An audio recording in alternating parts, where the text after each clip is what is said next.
এই তুমি আমার কাছে আম পারলে কেন? একটা পেরেছি তো। একটা আমের দাম 20 টাকা, দাও না হলে ছাড়বো না। আমার কাছে টাকা নেই, তোমার আম নিয়ে নাও। আম নিয়ে আমি কি করবো? তুমি 20 টাকা দাও, এইভাবেই আমি আম বিক্রি করি। আমি দেব না। তুমি যতদিন না 20 টাকা দেবে ততদিন তোমাকে আমার ঘরে আটকে রাখবো, চলো। ছাড়ো, না হলে কিন্তু আমি যা খেতে চাইবো তাই দিতে হবে। সব দেবো, কিন্তু 20 টাকা না দিলে আমি ছাড়বো না।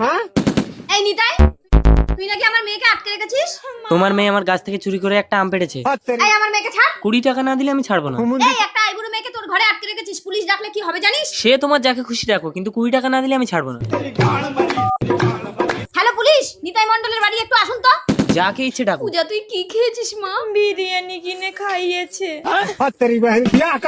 নেতাই নেতাই এই নেতাই, তুই নাকি কুমড়ো বৌদির মেয়েকে আটকে রেখেছিস স্যার? স্যার, গত বছর আম ব্যবসায় ভীষণ লস খেয়েছি, এবছর একটা আম ছাড়া যাবে না। আপনাকে 1010 টাকা দিচ্ছি, আমার 20 টাকা দিতে বলুন। দেখুন, চুরি করা বড় দোষ। 20 টাকা না দিলে আপনার মেয়েকে ছাড়া যাবে না।